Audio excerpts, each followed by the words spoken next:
6.5-inch ball spot that way. And he's at Indy.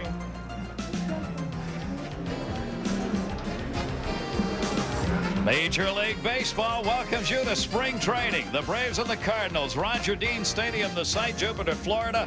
There'll be over 6,900 fans on hand today and lots of great Florida sunshine. Today, we'll see many starters for both the St. Louis Cardinals and for the Atlanta Braves. Pujols is going to be in there. The Jones boys both playing, including Chipper in the starting lineup as we get set for spring training baseball right here on ESPN2.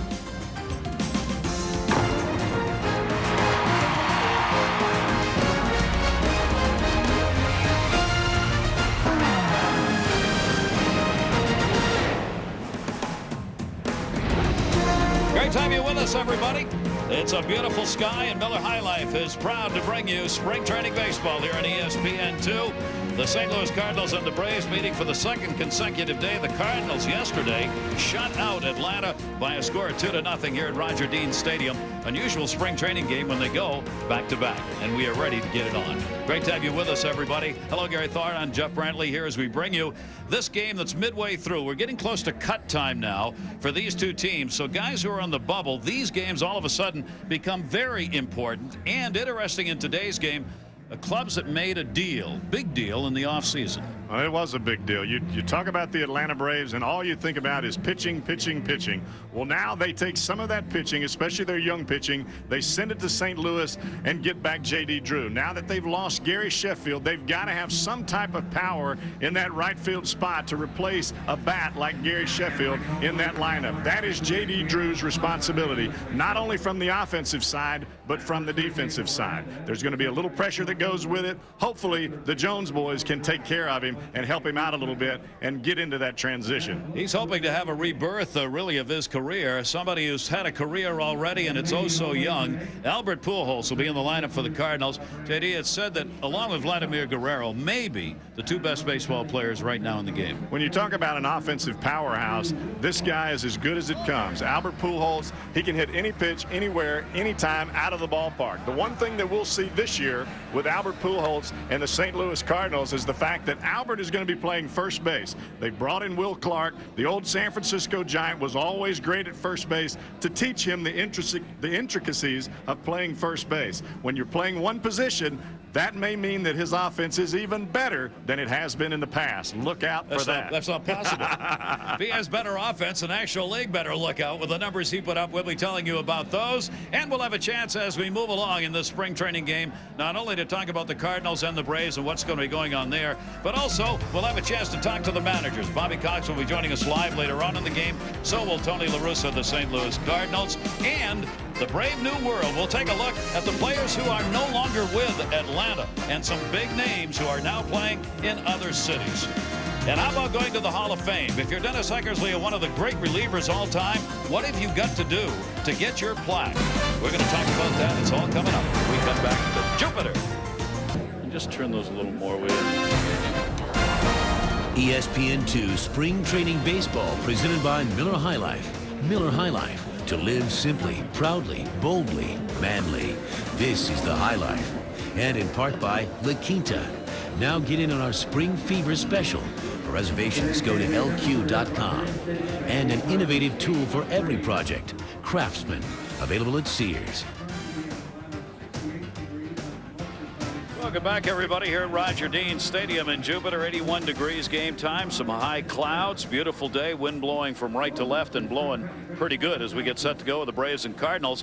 And we talked about the fact cut time is coming. So for guys on the bubble, really important games. Kyle Peterson's with one of those such people right now. Kyle? Hey, Ray Langford with me right here. Ray, talk about the feeling coming back to spring training. Didn't play last year. What does it feel like to be back in spring training this year? It feels good. Taking a year off, get a body chance to heal, and it's good to be back out here. What did you do last year? Did you play any baseball last year, or is this really after taking a full year off of everything? This is a full year off of everything. I didn't do anything but hang with the family, hang with my buddies, friends, and got a chance to just relax all summer. Play ball all year round, since I was probably 2 or 3 years old. So it was good just to relax, and I'm excited about being back out here. Ray Lackford, thanks for time. Good luck this spring. Okay. Gary, back to you. All right, Kyle, thanks very much. And Kyle will be talking with a number of the players as they come in and out of the ball game here today in Jupiter. And Jeff Brantley had a chance to play with Mr. Lankford before. I did. I think that the biggest thing for Ray, especially early in his career, is I don't know that he got along with Tony that well. And if you're not going to get along with your manager, it's going to make it very difficult to play well. And I think that was one of the first things that they did when Ray came back here, is he met with Tony. They met for about 30 minutes, aired out their differences. And once you can clear, if you've got two men that want to win ball games, once you can clear the air a little bit, Lankford could still hit the ball and he could still play, and he's got some speed, and they need somebody out there that's got some veteran leadership that can do these things. Matt Morris is going to be the starter. Speaking of people who need to get it done, this is the 11-game winner last year, 29-year-old right-hander. There are the numbers from last season. He's going to be the Cardinals' opening day pitcher. Matt Morris is a guy that's making the transition from power pitcher to veteran pitcher, and he's got to pitch. His velocity is not the same. It's not that 96-mile-an-hour fastball that he's had in the past. He's working on a changeup now. What he's got to do is locate the ball on both sides of the plate and try to keep the ball out of the middle. He knows in his heart he can't throw the ball and can't challenge people like he has in the past. He's got to be a smarter pitcher, and he's got to be pitch efficient. And we're going to see how pitch efficient he is in today's ball game. Take a look at what Matt Morris has done so far this spring. He faced New York, pitched an inning and 2/3, and got absolutely hammered in this opener. 9 runs, 9 hits, walked 1. Didn't strike anybody out. Then the last outing came back against Boston and ended up working 4 innings in that game. Gave up just a couple of runs on 4 hits, walked only 1 and struck out 4. So a pretty dramatic difference from game 1 to game 2. Well, I think when you come into spring training, there are going to be some games like that, especially early in the early part of spring training. The last thing that you want is to finish spring training on a note like that first ball game. Right you are. All right, we are ready to go in this one as the Atlanta Braves will look to get on the board early against Morris here. Strike taken by Rafael Furcal, the leadoff batter, and of course he will be the starting shortstop for the Atlanta Braves when the season opens up. Morris's pitch is up high, 1-1. And Furcal brings to the shortstop position some big numbers that he put up last year. Takes that one down the left field side. He is a table setter on a team that relies on table setters for the big guns in the middle. Well, he is, and I think his ability to listen to hitting coach Terry Pendleton and just slap the ball to the left side and use his speed is critical. Kyle will take that big chopper towards first base. Pujols, Morris covers. That's why you work on that in spring training drills.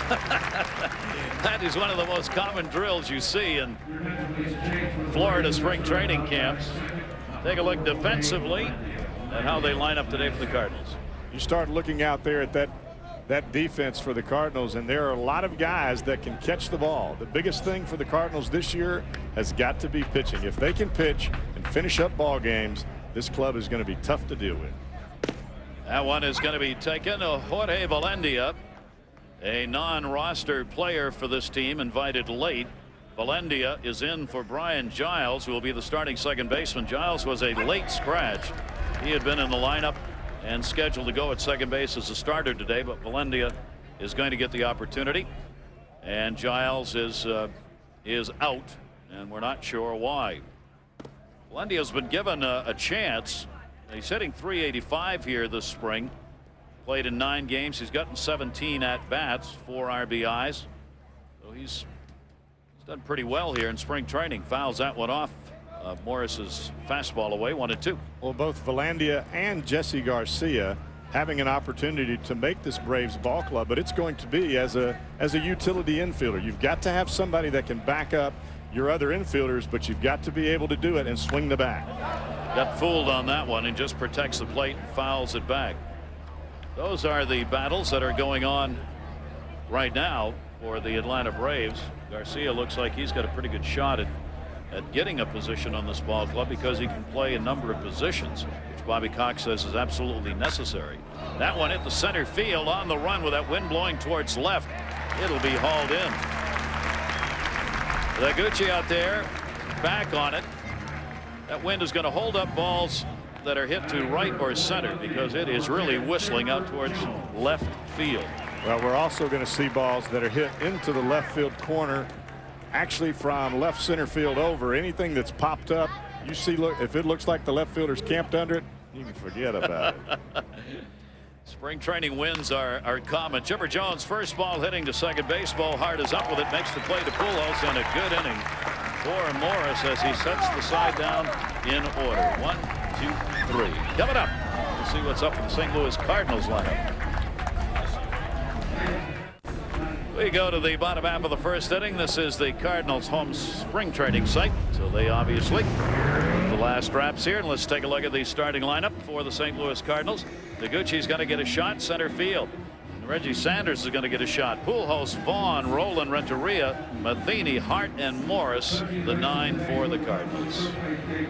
Well, the one name that jumps out there for me is Reggie Sanders in that lineup hitting in front of Pujols, because when you're facing a guy like Horacio Ramirez, you know that if you're hitting in front of Pujols, you're going to get a lot of strikes. And if you get a lot of strikes from Reggie Sanders' perspective, you're going to hit the ball a long way.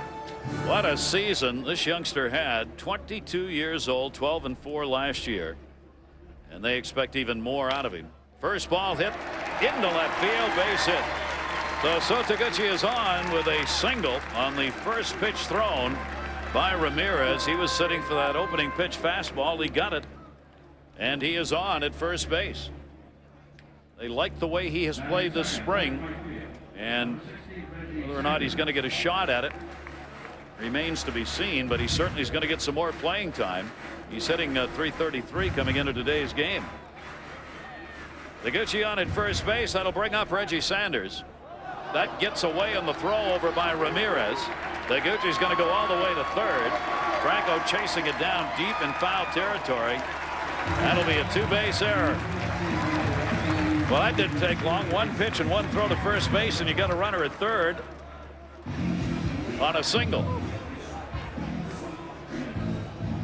Anytime as a pitcher, when you're trying to let the ball go and you get the ball to first base, especially when you take your back foot off of the mound and you try to snap throw it, you've got to make sure that you get the ball at least knee high. If you don't get it up knee high, the runner's diving back in, and you got the first baseman's glove going back in, then you end up with that kind of situation. You turn a single into a triple. Two-base error charged on Ramirez. Down to third. Runner is going to hold. Play made to first to get Reggie Sanders, so he does not get the runner in. DeRosa held the runner at third base and then made the play over, one down. DeRosa is going to be the new starting third baseman. Has never had a regular daily job at the major league level. Is going to get one this year. Well, I've liked DeRosa for a long time. I've always felt like he had the glove, he had the bat, and the ability to play in an everyday position. But when you're playing behind a guy like Vinny Castilla that had the contract he had. Albert Pujols, runner coming. That'll get the run in. Throw to first, and a fine pick made by the 102-year-old Franco. RBI for Albert Pujols on the ground ball, and the Cardinals take the 1-0 lead. That saves an error right there. Well, we do know that Rafael Furcal has a sore shoulder. It's not anything that's critical, but it is critical in a situation like this where you try to take a little bit off the baseball to make that throw to first base. These teams played a ball game yesterday that ended up being a 2-0 final. They played it in 1 hour and 58 minutes. 5 pitchers combined for the Cardinals to shut out the Braves on just 3 hits. Today they're starting as though they'd like to make that record again. The first ball hitting. Well, this wind, the way that it's blowing out, Greg Vaughn standing at the plate, anything that he can get the bat to hook down the left field line is most likely going out of this ballpark. Greg Vaughn takes one that's up high on the cut, and a 2-ball 1-strike count. Vaughn is not likely to make this Cardinal team.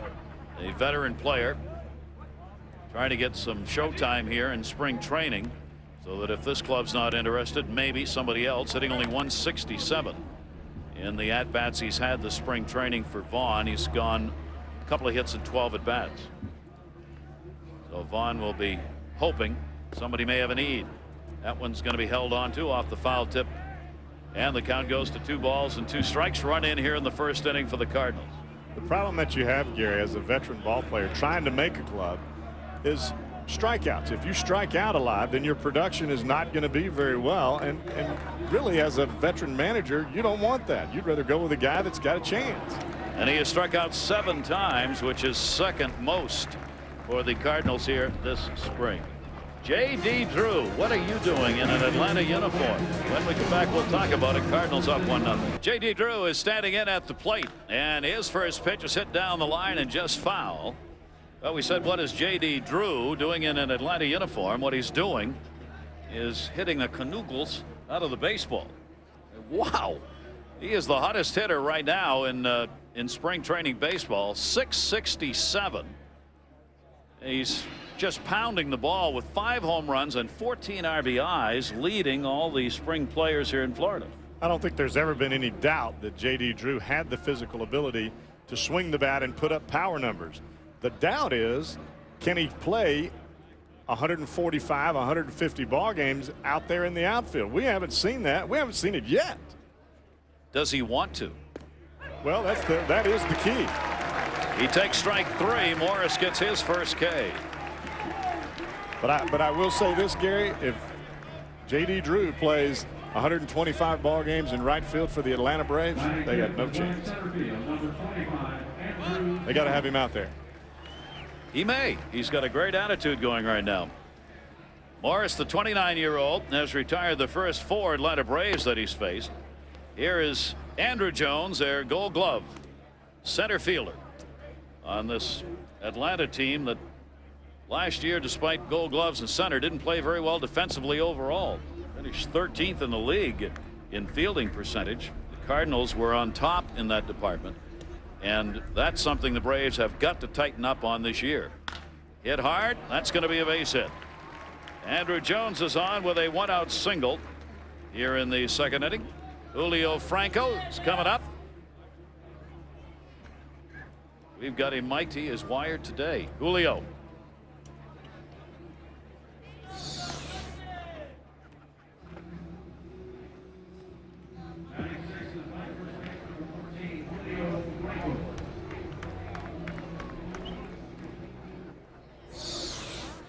Julio Franco's a quiet man.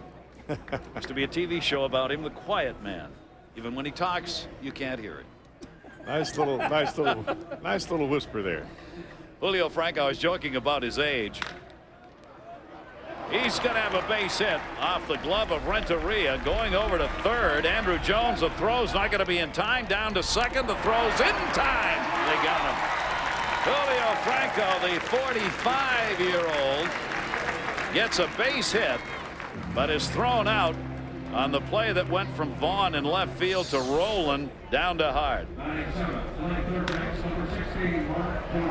You see Renteria, this ball bounces off of his glove, and Julio Franco is jogging to first base, just thinking single, tries to turn it into a double after he sees the throw come in from Greg Vaughn to Scott Rowland at third base. You got to be hustling all the way.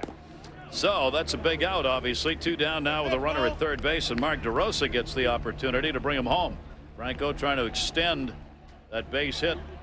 Second base on the throw to third could not do it, so Morris gets a chance to get out of the inning. Pretty good breaking ball that had DeRosa ducking, and it ends up on the inside corner, 1-1.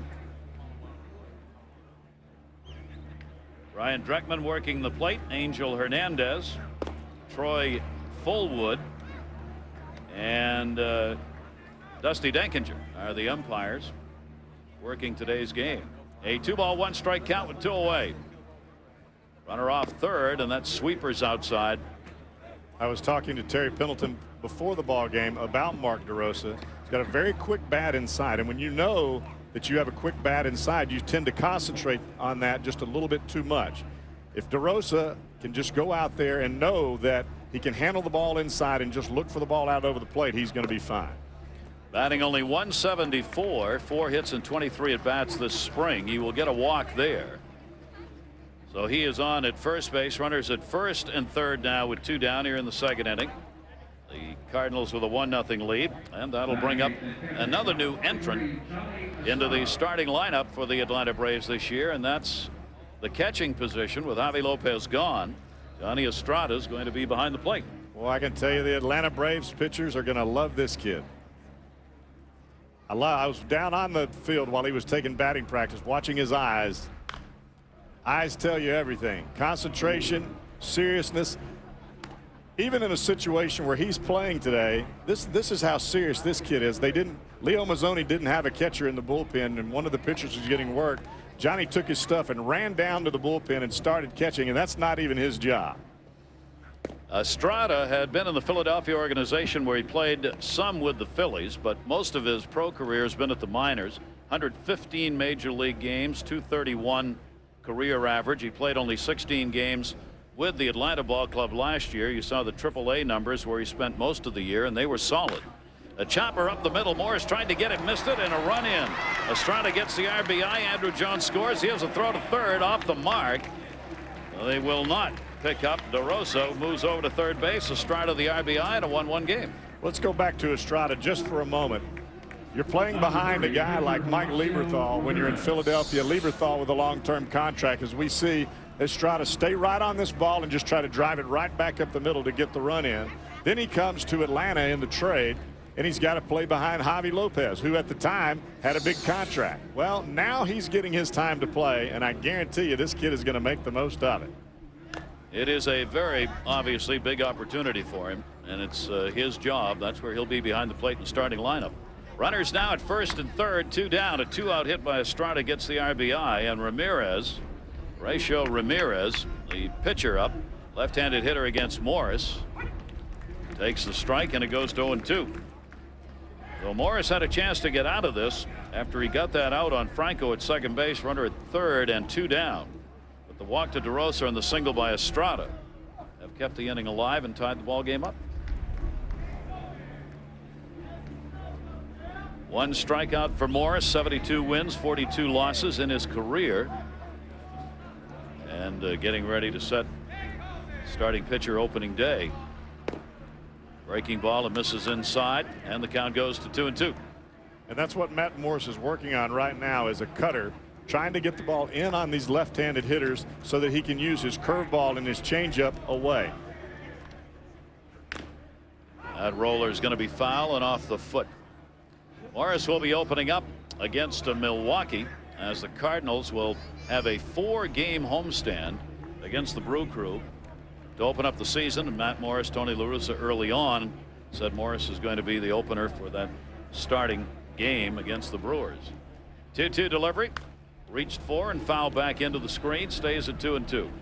We talked about Matt Morris making the change from power pitcher to not necessarily a finesse pitcher, but he's got to concentrate more on moving the ball side to side, corner to corner, and adding and subtracting from his fastball in order to be successful. There's one right there, floated in up high. Starting rotation going to feature Woody Williams, who threw today very well. Was real happy with it. Chris Carpenter expected to be in that rotation. Jeff Supan's got a shot at being there. And the former Brave Jason Marquis, one of those battling for the number 5 spot. Foul back again into the screen. Cardinals over the last few seasons have just struggled mightily trying to keep pitchers healthy and on the mound. Keeping them out there, and talking with a lot of the Cardinals, the name that they brought up more than anybody else was Carpenter and how well he had been throwing the baseball. That'll be great news both for him and for the team if Chris Carpenter, who has not pitched in 2 years, is able to come back and be available. I mean, that would be a major find right there. You never forget how to ride the bike, baby. That's exactly right. As long as the body will let you do it, right? DeRosa, Estrada, the base runners, and again foul back on the 2-2 count. So a tough at bat here for Ramirez, the opposing pitcher, who's fighting off all off-speed pitches here, keeping it alive. Last year, Ramirez as a hitter went 6 for 61. That's an 0.98 average. You wouldn't know it by this at bat. Now you would. So Morris wins the battle, but a run in on 3 hits with a couple left on base, and it's a 1-1 ball game. Atlanta Braves 4 wins and 8 losses so far this spring. St. Louis Cardinals have gone 5-7. Does it look real or what? ESPN video games. The opening day lineup, that's what it's going to look like. Projected wise, at least. Outfield with Chipper Jones in left, Andrew Jones in center, and around at right, J.D. Drew, who, if he continues in spring, is going to have some year. Russ Ortiz is scheduled to be the starting pitcher for the Atlanta Braves in their opener. Those guys look buff. They do, don't they? Much like yourself, I might add. The New York Mets will be the opponent for the Braves. I cut you off real quickly there. They'll have 3 games at home against the Mets, and then they've got 3 against the Chicago Cubs. What? Jeff Brantley, ladies and gentlemen. Scott Rowland at the plate fouls that off. Well, if you're 10 years old and you're learning baseball for the first time, or if you're a big leaguer and learning baseball, still learning baseball, this is the guy that you need to watch. Plays the game exactly the way it's supposed to be played, hustling, playing hard all the time. Never leaves the field without his uniform being dirty. Tell you what, if I've got to go to war and I've got to have a guy in a foxhole, I'm taking this cat right here. A lot of players feel that way about Scott Rowland. Tony La Russa could not believe when Rowland came over to the Cardinals the defensive plays that he made at third base. He said I knew he was good, but I didn't know he was that good. He's a game saver, and defensively cuts off a lot of big innings and run opportunities for the opposition because of his play at third base. Well, that's the one thing about Scott Rowland is regardless of whether he's sick, whether he doesn't feel well, whether he's hurt, whatever it is, you're going to get the best out of Scott Rowland at third base every single day. He's 4 for 22 this spring. That one to left field. That wind is blowing out. Jones back at the wall. Up and goodbye. Home run. Rowland's got one just enough into that wind right to left.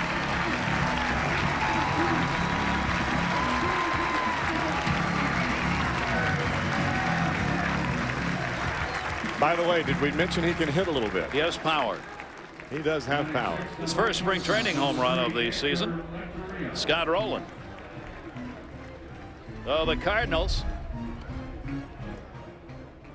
That's a power cut right there. See that wind? Jones got back there, but that wind's blowing over towards that left field corner. He had no chance. So the Cardinals on with a homer. That'll be the 8th team home run that they have had this season.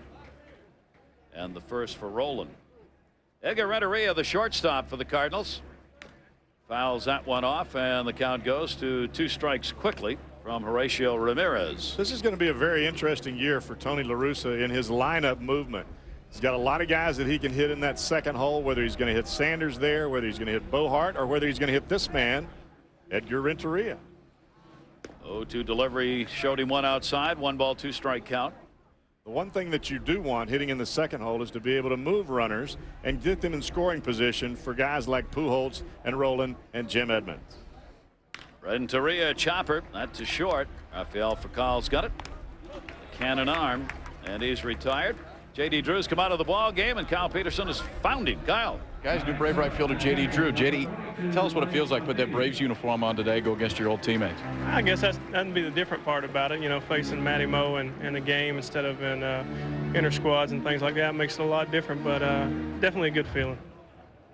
J.D., you come over this year, obviously a new situation, close to home, though. How excited are you now to get a chance to play close to your home in Hayhire, the Valdosta area? Yeah, it's going to be a lot of fun. You know, about 3 hours south of the ballpark, and a lot of friends and family are excited. I think a lot more than me. I think I got to leave tickets for all of them, but it's going to be a lot of fun, and I'm looking forward to it.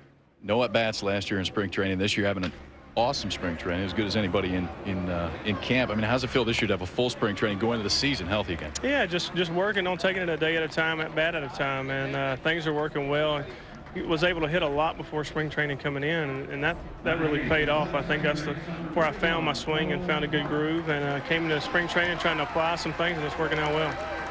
J.D., thanks for joining us. Guys, a healthy and happy J.D. Drew. And playing well, Kyle, thanks very much. He came out of the ball game. Eli Marrero went in his spot in right field. Fine play made at third by DeRosa on that ground ball by Matheny as he moved back. And that was one of the things that Bobby Cox was concerned about so much last year, is that Vinny Castilla, he believed that Vinny Castilla had a better glove than DeRosa. DeRosa's young, he's very mobile, and we see he can make some plays. Bo Hart's battling for the job at second base. for the St. Louis Cardinals this season. He's the lead candidate, but not a guarantee there. Arlen Anderson has still got a shot at that second base position, according to Tony La Russa, talking with him this morning. Hart, just a spark plug of a player, hit last season .277 in 77 games. It was the first chance he had to play at the major league level, and La Russa loves get down and dirty guys, and he loves veterans. Hart obviously just one season in, but in that sense at least has had the experience out there, and La Russa's had a chance to see him over the course of a year. I think when you look at this ball club from Tony La Russa's perspective, you've got a lot of veterans that are going to come out and play their normal game every single day. If you can get a guy like Bo Hart out there to provide that energy, it's going to make a lot of difference. Raquel plays the big hop, makes the throw over, and got him. So Ramirez getting those ground balls that he needs, gives up the home run to Scott Rowland. And the Cardinals back on top 2-1. Coming up, no Maddox, no Hobby, no Sheffield. A lot of changes. Atlanta Braves playoff run this season. What's it going to look like in their new world?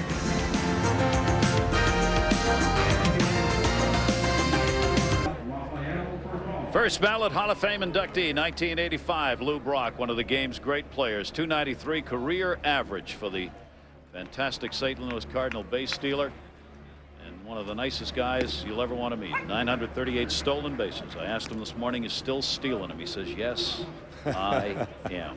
That's one of the things that the Cardinals do, as well as any organization in baseball, is bring back their older players to, I guess, get the younger players to understand this is about a history of an organization, and we like to win, period. Yep. That one is popped up by Furcal, leadoff batter. Second base, Hart. Furcal retired. He's 0 for 2 as he grounded out. Talking about the Atlanta Braves and the team they are this year compared to what they were last year. You've taken a lot of power. Sheffield out of there. Javi Lopez, the starting catcher. He is gone. No longer with him. Greg Maddux, of course, returning to the Cubs, where he started. He part of the great rotation over a decade of the best pitching in baseball. They're gone. So the Braves have some mighty big holes to fill. They do have some holes to fill, and there's going to be a lot expected from Marcus Giles and Rafael Furcal to get on base for Chipper and Andrew Jones. This is Valendia, Jorge Valendia, playing for Giles today. Flied out his first time up. But when you take a guy like DeRosa, you've got LaRoche now new at first base. You've got J.D. Drew in right field, a new catcher in Estrada. That's a lot of new faces for a team that you call the Atlanta Braves. This has not happened in a long, long while. 101 wins last year. They finished 10 games ahead of Florida in the Eastern Division. San Francisco, the only National League team reaching that triple mark with 100 wins. The Braves were #1 in the entire National League in that department. Can they do that again? They did it with their pitching staff for the first time in a decade, not being either 1 or 2 in ERA in the majors, and still won 101 games. Breaking ball taken outside. Valendia takes the count to 2 balls, 2 strikes. Well, I don't know that they're going to be the offensive force that they were last year, but I still think that their pitching will be better. I believe that Hampton will be better. I think Ortiz will be the same. Playable, high sky. Pujols got it.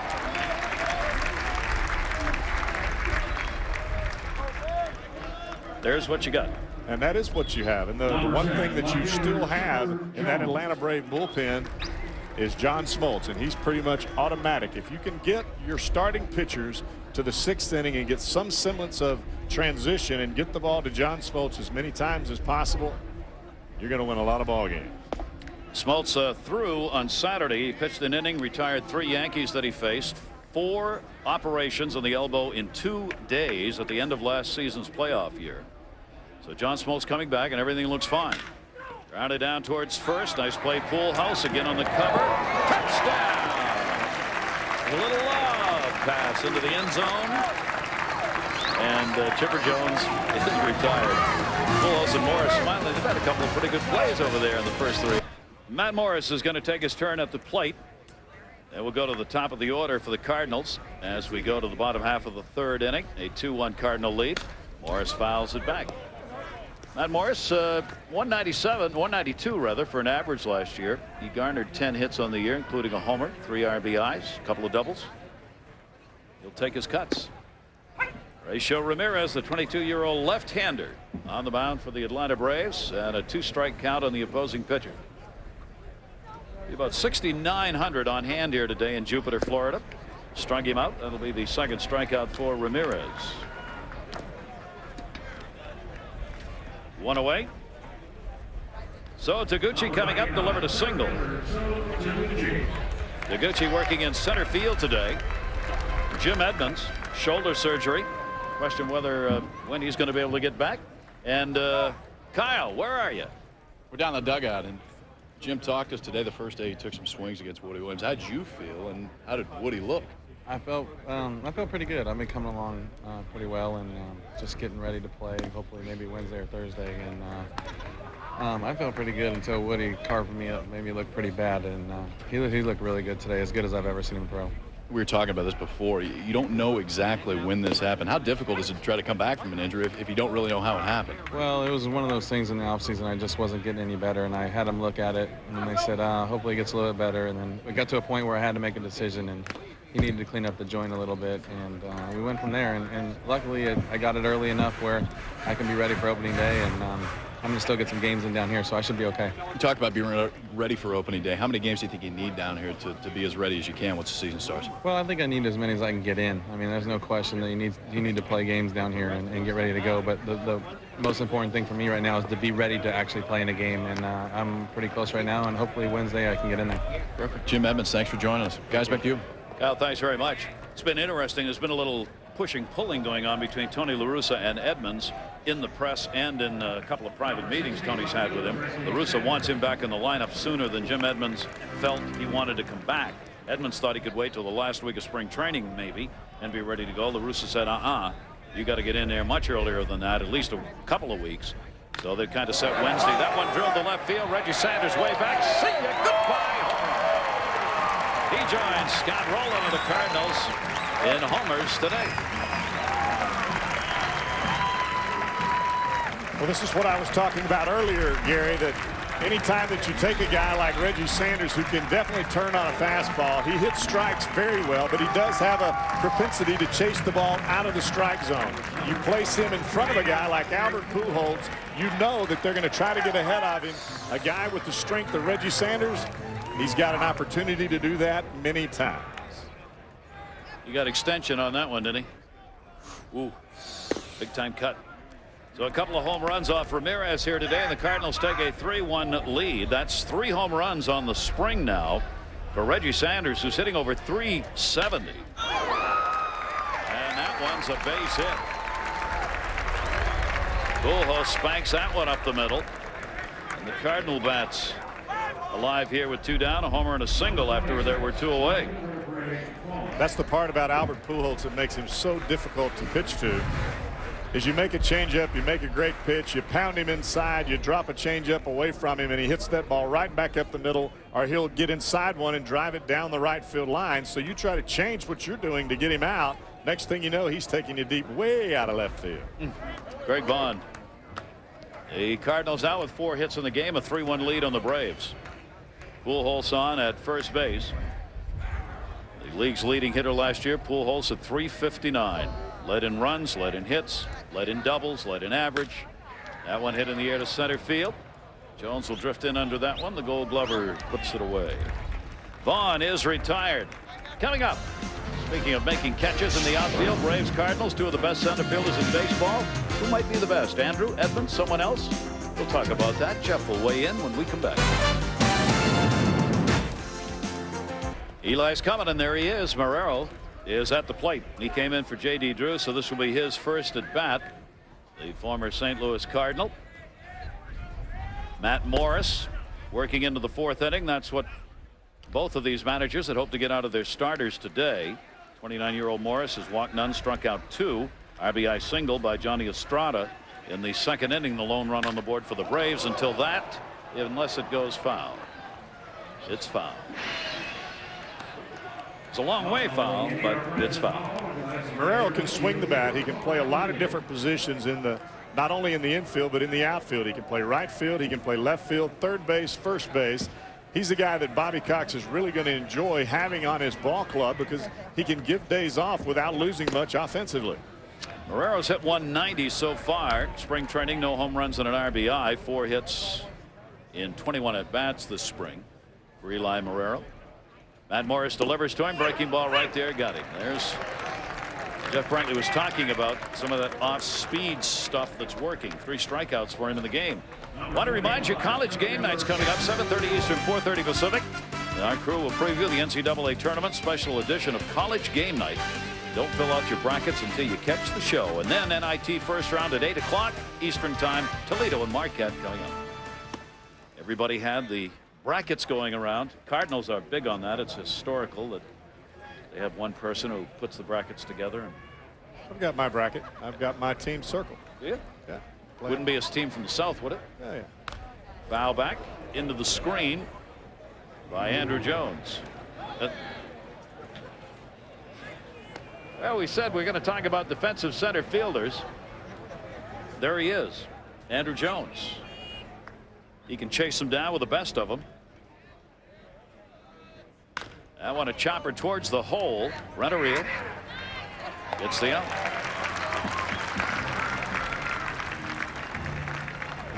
You can talk about a lot of the mistakes that Andrew Jones makes in the outfield, but the one thing that he does not have is fear. He's going to the wall. He's not afraid to come in. He's not afraid to go back. He has tremendous concentration, and when you're covering so much ground as Andrew Jones does, there are going to be mistakes that are going to be made. But let me assure you, there is not a pitcher on that Atlanta Braves staff that wouldn't give anything to have him there, and there's one that's in New York that'd love to have him right now too. Mr. Glavine. The breaking ball taken outside. Julio Franco delivered a single, his first time up. Franco came from Mexico City, where he's playing for the Tigers in August of 2001. Back to the Atlanta Braves. I mean, his career, 45 years old, all over Major League Baseball. Cleveland, Texas, Philadelphia, Milwaukee. He's played in Mexico. He's played in Japan. He's back with Atlanta for the 3rd straight season. Didn't like that call. And he gives you a bat off the bench. He gives you first base. He gets it done. 1 ball, 2 strike count. He took a little walk right there. And that one a looper into the Bermuda Triangle for a base hit. Hart will go out there and pick it up and get it back in, and Franco's on. It'll look like a line drive, as they say, in the box score tomorrow. Franco's now 2 for 2 in the ball game. That was not a bad pitch by Matt Morris down in the strike zone, but that's the one thing that spring training teaches you is you can't give them too much of the plate, even in a pitch that's down in the strike zone with 2 strikes on the batter. Your control is not as good. You'd like to be able to get that ball a little bit further away and get a swing, but this is spring training, ladies and gentlemen. It's not going to be perfection. Mike DeRosa up with a runner on at first, 2 down. DeRosa takes a strike in the outside corner. Each team with 4 hits here in our spring training game. Cal Peterson down in the dugouts. We'll be talking with the managers as we go along, and many of these players as they begin to come out of the ball game. Gary Thorne, Jeff Brantley upstairs with you. Great to have you with us. That's going to be a base hit into left field. So DeRosa's on. He drew a walk his first time up. 2 down, 2 on for the Braves. We're down 3-1 here in the 4th inning. Well, we were talking earlier about DeRosa and the quickness of his bat on the inside part of the plate. Matt Moore starts him with a fastball away. Normally, as a hitter, you would think, all right, I've got to either look away for another fastball or a breaking ball away. Even with a fastball on the inside corner, DeRosa was still able to turn on in and get the fat part of the bat and get it by Scott Rowland at third base. Now let's see if Estrada can come through again. He delivered the lone Atlanta RBI in the 2nd inning when he had a single. That came with 2 down. And he's got 2 down here. That blue cotton candy. Will you give me one of those? Is that blue? That's blue. It's blue cotton candy right there walking by us outside. What color are these shirts? These blue? Yeah. That's a light blue, though, the cotton candy. Shirts are darker blue. Dodger blue, maybe? That's right. There it is. See? You can't tell in the sunlight. It looks kind of white, but take my word for it. It's blue. I believe. Strike on the inside corner and an 0-2 count. Now you see Matt Morris right now. He's pitching. He knows this is his last inning. The last thing he wants to do is give up another run. Starts Estrada with a changeup away off the plate. Next pitch, fastball, 88 miles an hour, right on the inside corner. Josh Pierce getting ready in the Cardinal bullpen to come in. Pitch is taken inside. Morris gets out of this here. He'll have 2 solid outings, one against Boston, 4 innings last outing, a couple of runs on 4 hits. And so far in this game, he's given up just 1 run on 5 hits, walked none, and struck out 3. 1-2 delivery, foul back. Estrada keeps his at bat alive. And we see Matt Morris change up away, first pitch, fastball in that he gets called strike. The next pitch is a fastball in that's a ball. Then he takes a cutter that he starts over the middle of the plate and runs it in on Johnny Estrada. This is pitching, and that's what you have to do to be successful if you're not going to throw the ball 96 miles an hour. And he fisted him. Hart's got a force at second base, goes to Renteria, and Morris is out of there. So a good performance for Matt Morris as he gets his 4 innings of work in. He gives up just 1. Returning baseball, always great fun, especially for the fans who just love baseball, get out of the cold north. Many of them, the snowbirds here in Florida. Jupiter, about 45 minutes north of West Palm Beach, home of both the St. Louis Cardinals and the Montreal Expos. Both call this home. Horatio Ramirez, 3 strikeouts, no walks for the Atlanta Braves. Bottom half of the 4th inning. A 3-1 lead for the home Cardinals. Rolen, a home run his first time up. First spring training home run this season. And the left-hander's pitch is down low. And if you're a hitter, you know that every once in a while Ramirez is going to try to come in. And if you're Horatio Ramirez and you're coming in on a guy like Scott Rolen, buddy, you better get it in. Don't miss. Exactly. Or that's what happens. 2 ball, 1 strike count. 28 home runs last year with a .286 batting average for the St. Louis Cardinal third baseman. Rolen, lifetime now, a .282 career average in his seasons with Philadelphia and the Cardinals. Takes that one the other way. That'll be blown in a bit. Sanders coming over and foul. No, fair territory. Putting that one away for the out. With Jeff Brantley, I'm Gary Thorne. Great to have you with us here for spring training baseball. And Jeff, we mentioned at the top, it gets interesting now for all the spring training baseball because cut time is here. This week, there'll be some major decisions made about players.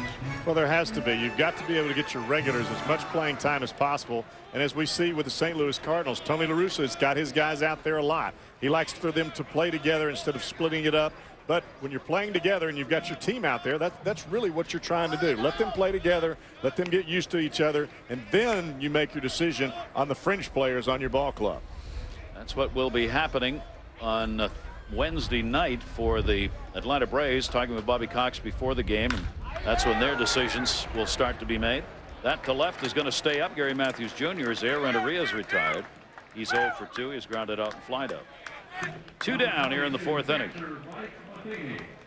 And that'll bring up Mike Matheny, who grounded out his first time up. Matheny, he's going to have an interesting year in front of him. Matheny's in a chance to go the free agent route at the end of the season, wants to remain a St. Louis Cardinal, but the Cardinals have already indicated they're probably going to make a different direction on that. They've got a youngster by the name of Molina, who they believe is going to be their catcher of the future. And the chances for the 32-year-old Matheny to remain with the Cardinals, not particularly good in his view. You never know what's going to happen in the course of a year with injuries and development, but Matheny right now believing that this may be his final season as a St. Louis Cardinal. He has been a valuable player for Tony La Russa. Grounded out his first time up, takes that pitch outside from the lefty. Well, we know how much trouble that the St. Louis Cardinals have had pitching wise, and you can only imagine. I don't even know if I can even imagine how much trouble they would have had Matheny not been behind the plate on a consistent basis. Pitchers love throwing to him off the mound and out of the reach of Furcal in the center field. Dwayne Wise in center gets it back in. Matheny's on with a 2-out single here in the 4th inning. And if you watch Matheny, he crouches over the plate a little bit. You've got to straighten him up. If you continue to pitch him away, this is exactly what he's going to try to do, try to hit the ball right back up the box. So Bo Hart will get an opportunity off the left-hander with 2 down here in the 4th. Each team with 5 hits on the board now. 3-1 lead for the Cardinals. Hart punches that one out to shallow right field. Marrero's coming on, and he's got it. So 3 fly ball outs with a single in the midst. No runs, a base hit, and 1 left on. We've completed 4 of our spring training game. Chipper Jones when we come back. So for the St. Louis Cardinals, who have the 3-1 lead, day's work done for Matt Morris with the 4 innings, a run on 5 hits, no walks, 3 strikeouts, and 26-year-old Josh Pierce comes on for the Cardinals. And I thought it was very important that Matt Morris finished up strong. He looked good in the 4th inning. He's still throwing the ball well, and from Tony's perspective, and the same thing with Dave Duncan, that's what you're looking for. Let the guys finish up strong. And that pitch is going to be taken down low for a ball. Kelly Johnson is the pinch hitter for the Atlanta Braves as he comes on for Ramirez, the pitcher who's finished his day.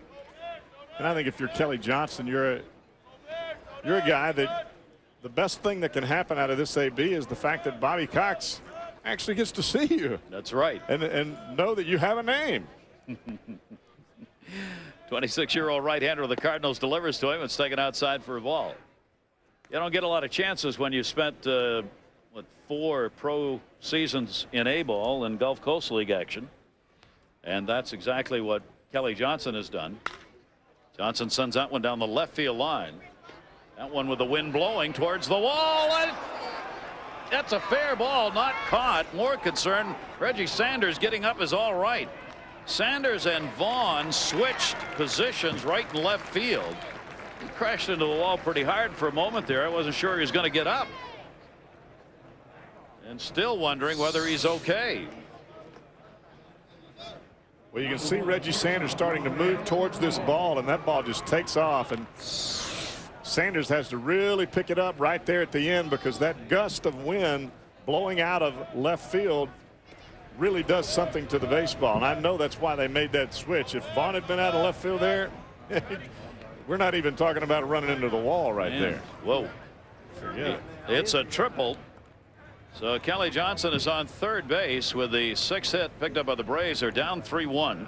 Scott Rowland will move in at third base with Rafael Furcal, the hitter.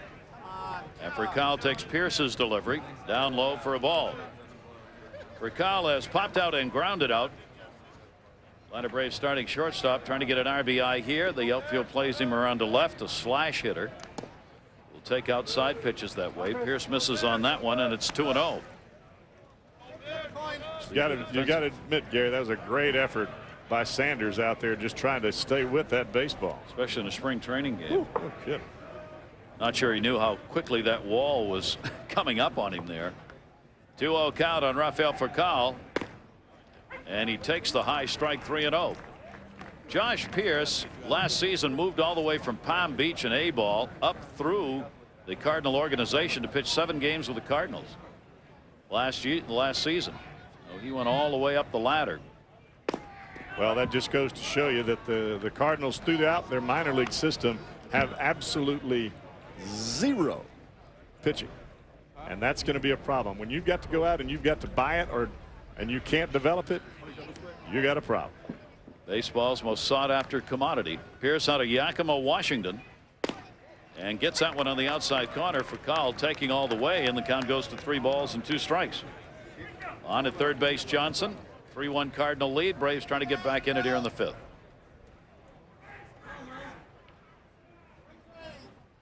Three-two delivery out of the stretch. That's going to be up the middle, and that's going to be a base hit and a run in. So Furcal delivers the RBI single. That'll make it 3-2. Johnson scores from third, and a triple and a single here in the 5th inning. Chipper Jones was in the lineup. His day is done, and he's with Kyle Peterson. Down here in the dugout, Chipper, new look Atlanta Braves team now. No Gary Sheffield, no Greg Maddox. Obviously been some turnover in the last couple of years. Is this still a team that you think can contend in the NL East? I think so. You know, the last 2 world champions have had, you know, payrolls in the $60, $70 million range. Ours is cut down, you know, 95 to 80.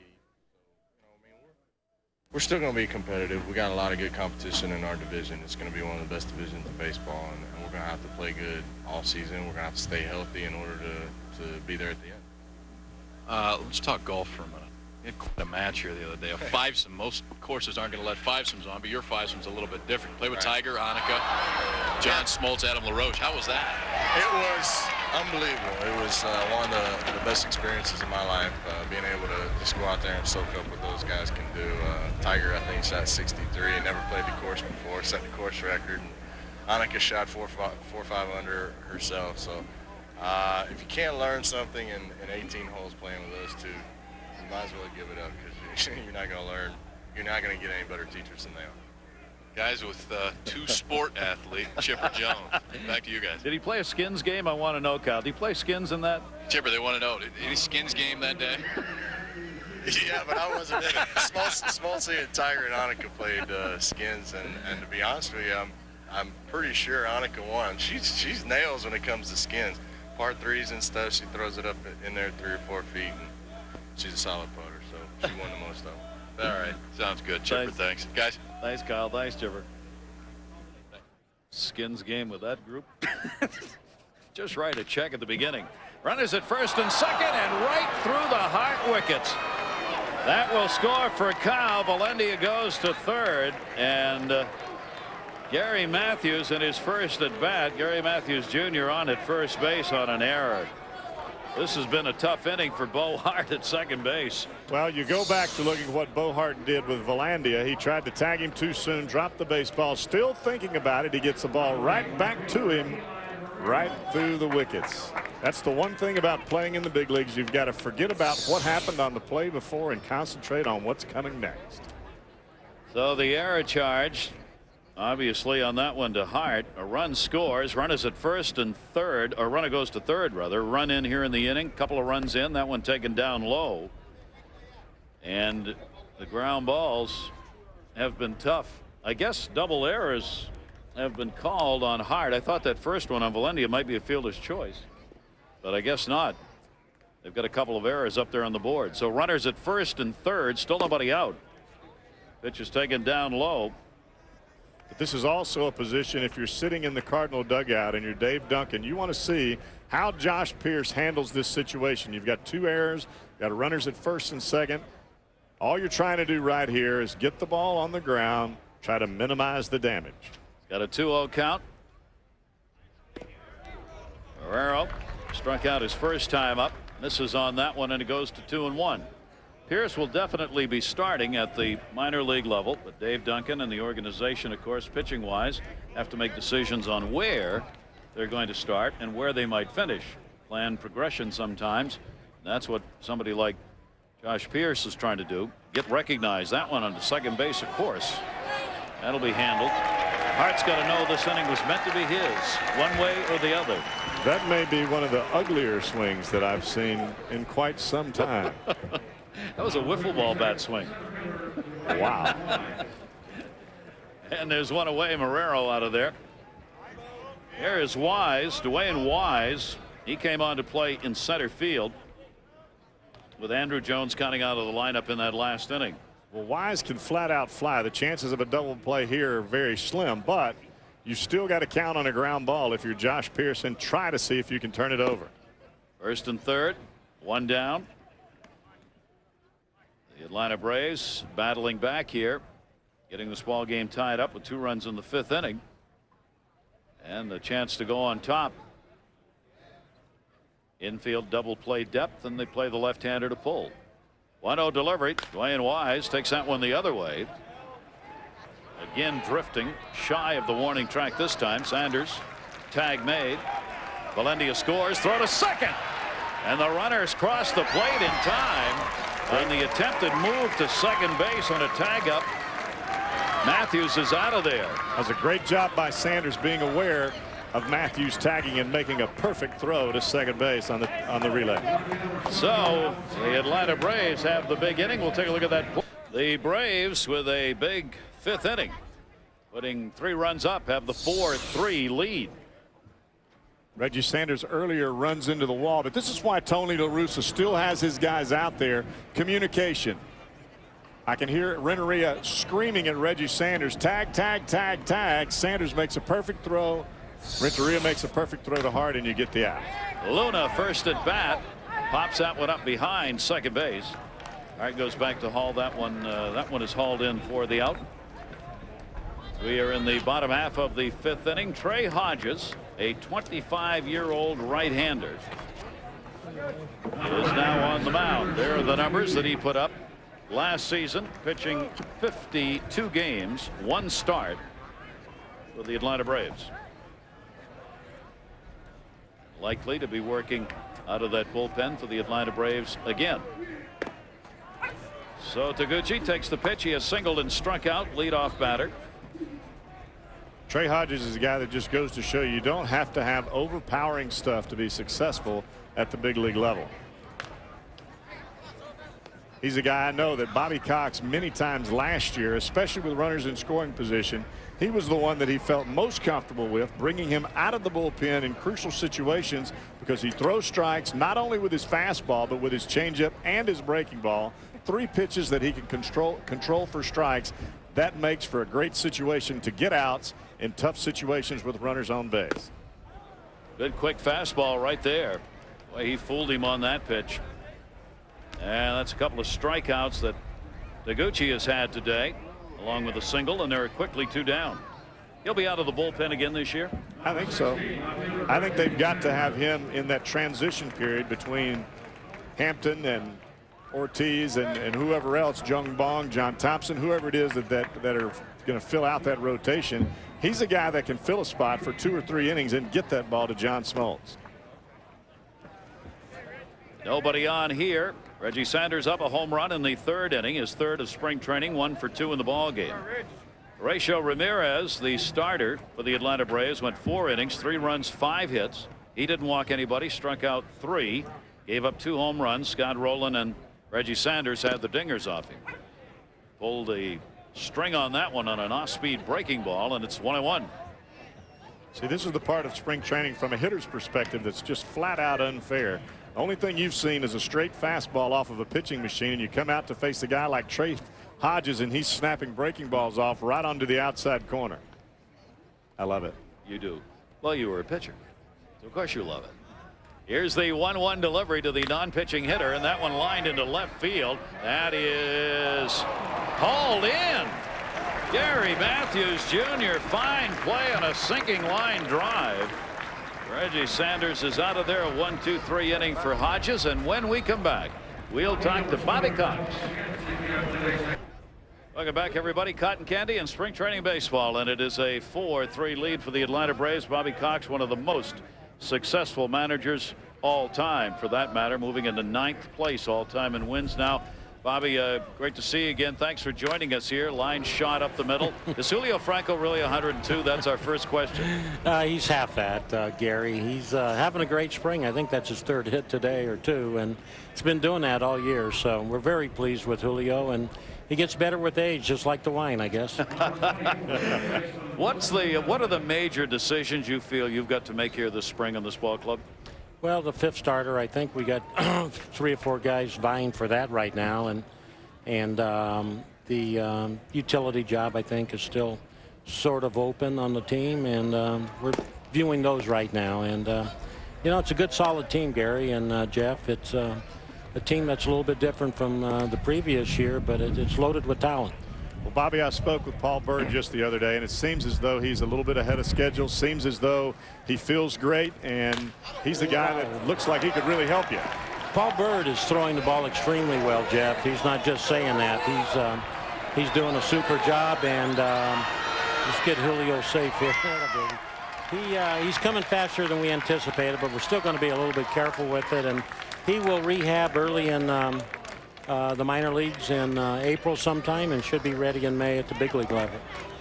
Bobby, always great to see you. We wish you well on the season, and thanks for taking time to join us. Thank you. Thank you. Bobby Cox, manager of the Atlanta Braves, and you heard him cheering on Julio Franco, telling him to stand up, don't slide. Didn't need to, as he crosses the plate with the 5th run for the Braves. Betterman in his first at bat, delivering that RBI double out there in the left center field wall area. And now DePastino, who's come on to do the catching, will get his first at bat. Joe DePastino, AAA ball last year. He'll get some time with the Atlanta Braves. The start, of course, going to be the starter. And getting touched up here, Josh Pierce in the 6th inning of work. That one is taken for a strike. It's getting DePastino. I thought I recognized the name. My home's in Sarasota, Florida. His home is down here. His dad has an ice cream gelato store over in Sarasota. I'd seen his son's, who's at the plate, picture in the ice cream store up on the wall. And I said, is that your dad who runs that place? He said, yeah, it's my father. Don't be afraid to bring us some up here. Well, you can't bring gelato all the way across the state. It won't last that long. What is, can you get dry ice? What's up with that? Come on. Okay, it's a deal. DePastino with a 2-1 count. And the pitch misses inside. Runner at second and 1 out. If you'll notice, some of these younger pitchers, their pitches are a little bit higher in the strike zone than the veteran pitchers. You've got to stay at the hollow of the knee if you want to make sure that you get consistent outs. And you watch some of these younger pitchers when they come in, that pitch is just above where the catcher's mitt sets up. They hold the runner at second base, rolling up over the top. Good pick at first. Pujols able to haul that one in, so the runner stays. DePastino is retired, gelato or not. Great to have you with us here, spring training baseball. Jeff Brantley laughing away, hoping to get some cotton candy up here. Cal Peterson's down there talking to the players as they come in and out. I'm just here. So what do you think the difference is between blue cotton candy and pink cotton candy? Color. Sugar content's exactly the same. You can get multi. See, look at this. You can get a little pink in the middle and the blues on each end. That one's taken for a strike. Kelly Johnson, batting in the number 9 spot, came on and delivered a triple and scored a run in the 5th inning. As the Braves battle back with a 3-run 5th, and now have added another run here in the 6th inning to take the 5-3 lead. Johnson's got a runner on at second base. Bennett outfield playing deep straightaway. Floater misses up high from Pierce, and the count goes to 2-1. You're right, Jeff. A lot of pitches way up, even when they're in the strike zone, are way up there. I think part of that as a young pitcher is understanding what it is when your pitching coach or your manager or your catcher says, all right, get the ball down. Well, down doesn't mean down around mid-thigh. Mid-thigh is home run. You got to get the ball down right at the kneecap. Got that one down. And it tailed away. 2-ball, 2-strike count on Johnson. Consistency for young pitchers is crucial. That's what moves you from AAA to the big leagues, is your consistent ability to locate your fastball and your breaking ball down in the strike zone. Kelly Johnson, who's playing at shortstop now, takes that pitch down low, and the count goes full. 3 balls, 2 strikes. Only one away, a run in. Betterment with the RBI on at second base. Luna, the shortstop, trying to hold him close. Took it, and he's out of there. He got the high strike call, Pierce did. His first strikeout, 2 down.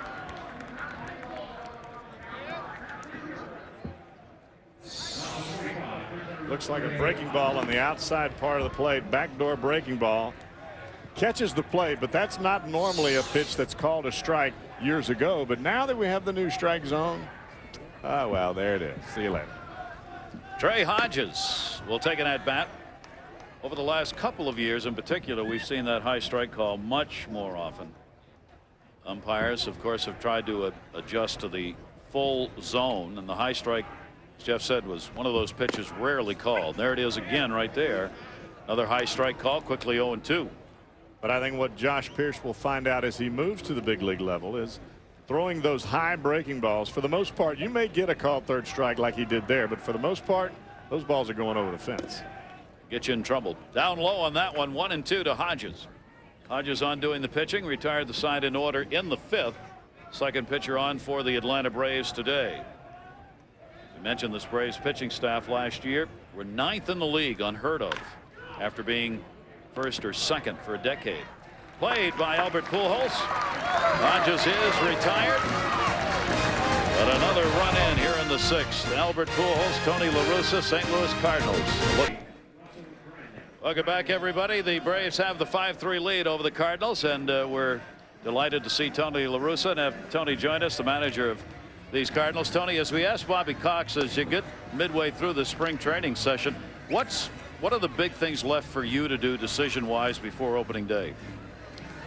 Well, we still have, we're just kind of in the middle of the camp, so there's still a couple of bench spots that are being contested. We're still looking at, our second base situation. Still haven't settled on left fielder, so, there's some spots in the bullpen. So we still have, quite a few jobs that are open, and all you do is give guys innings and at-bats.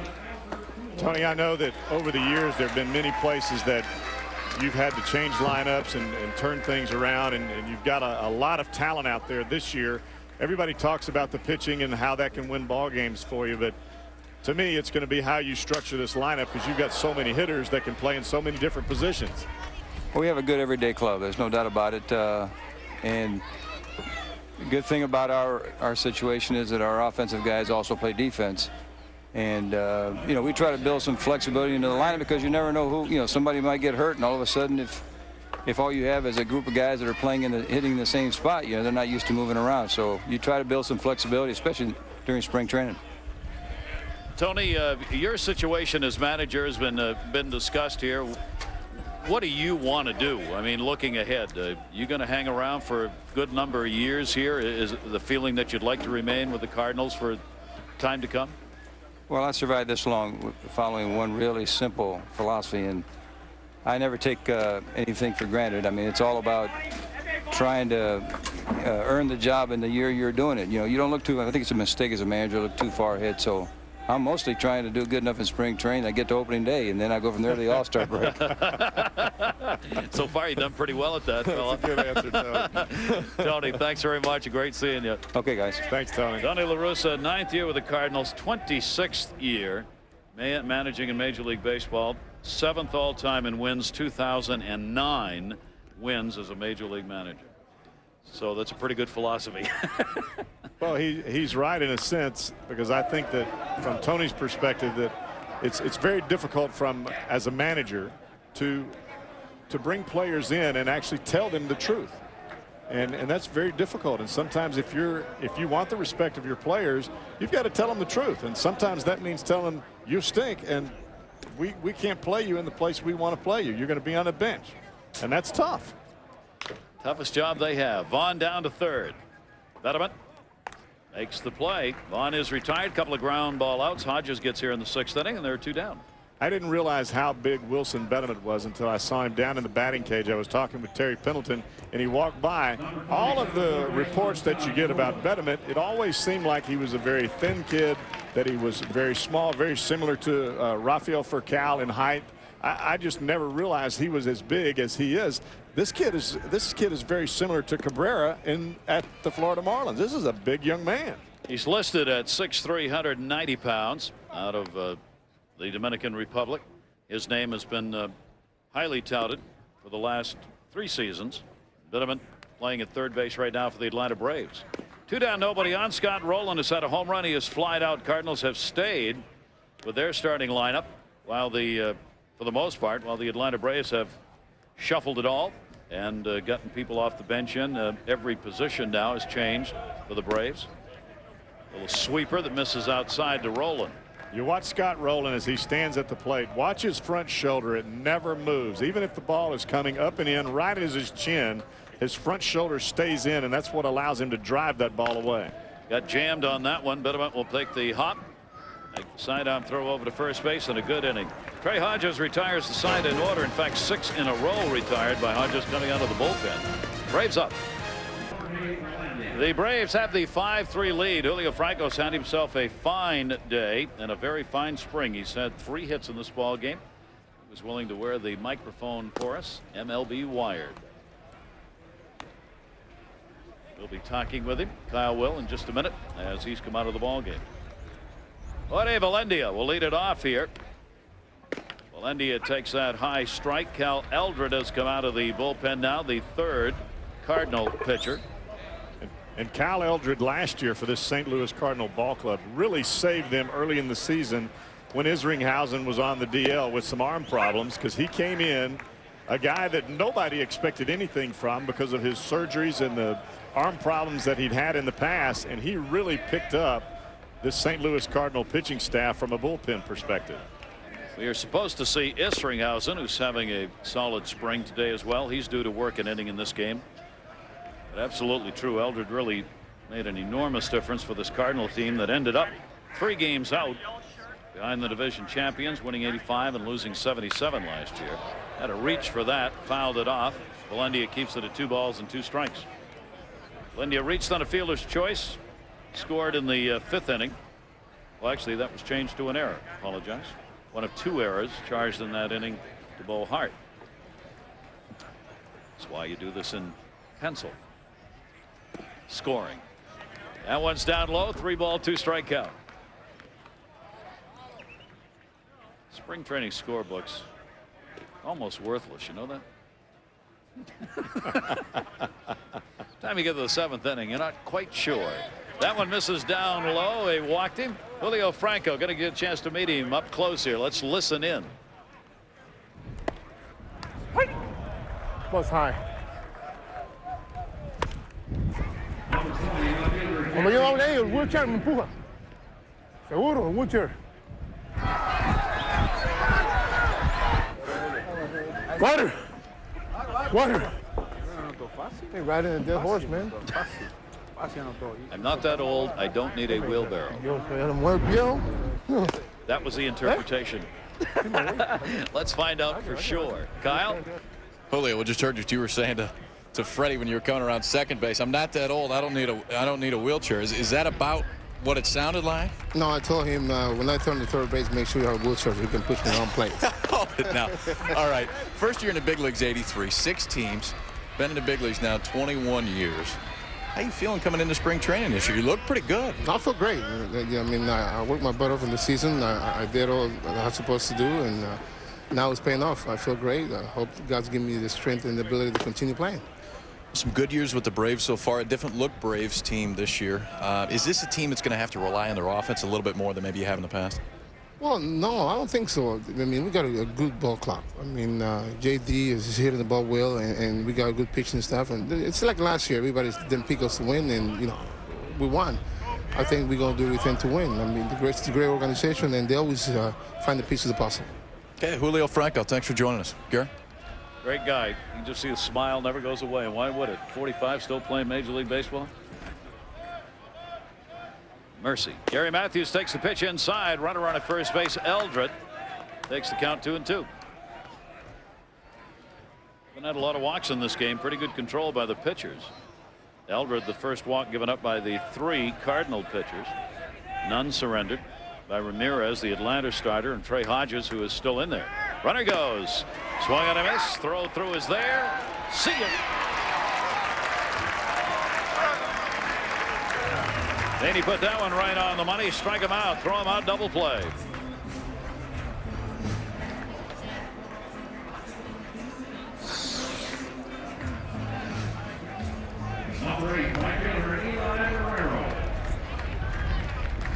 Almost never got to the bag. Don't believe you can throw it a whole lot better than that in a swing and being able to put the ball right on the money. That's why they get the Gold Glove. That's right. Great toss right there.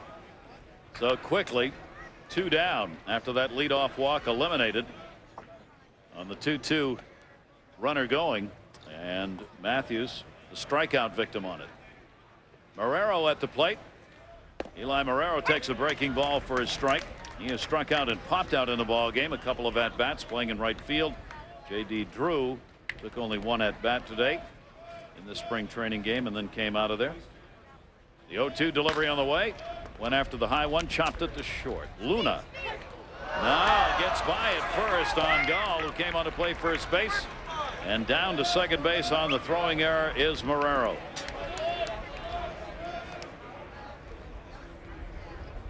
That'll put a runner at second with 2 down. Luna charged with the error, coming on to play for Renteria at short. 1982, Julio Franco's major league debut. Ronald Reagan was president. Thriller was the big selling album. Pac-Man was released. Holy moly. And Hank Aaron and Frank Robinson went into the Hall of Fame. Jeff Brantley was a freshman. He was 12 years old at Mississippi State, and Kyle Peterson was playing t-ball in the 1st grade when Julio Franco started his major league career.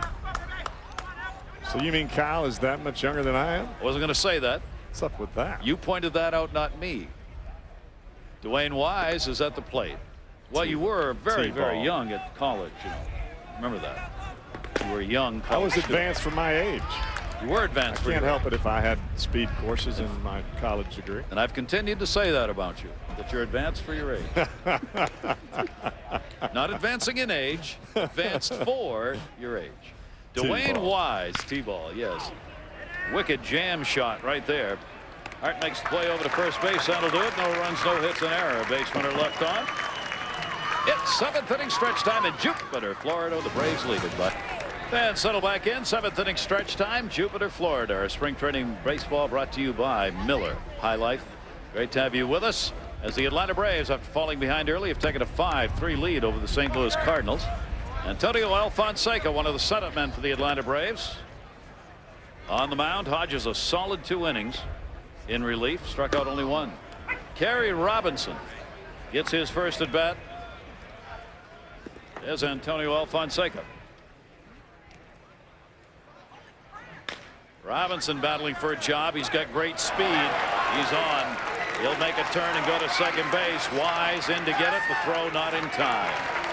And if Kerry Robinson, who's battling for a spot, makes the Cardinals, it'll be primarily because of speed. He creates havoc on those kinds of ground balls and when he's on the base paths. Well, that may be a spot in Tony La Russa's lineup that he's got to fill in that leadoff spot. Last year, Vigna filled that spot. It could be either Bo Hart, could be Reggie Sanders to a certain point, or it could be that man right there, Kerry Robinson. Robinson has finally learned to hit the ball on the ground to the left side and use his speed. He must cut down on strikeouts. For a speedy player, that's one thing you cannot have. Error charged on that to Kelly Johnson, so he goes to second base. And Robinson with speed on. 5 errors now combined committed in this game. 2 by the Atlanta Braves. And Ray Lankford, we're talking about guys who are trying to earn a spot. This veteran Ray Lankford is trying to do that. Heard him talking to Kyle at the top of the show. Pitcher's taken outside. Lankford trying to get his way back in baseball, not having played, and wants to play. And I know that Lankford is still up in age and Kerry Robinson is a young player, but when you look at a manager like Tony La Russa, he is very partial to the veteran athlete. That spot open in the outfield for the St. Louis Cardinals. We'll see whether or not it ends up being one of these 2 for Tony La Russa when all is said and done here in spring training. 3-0 count. Alfonseca in trouble early.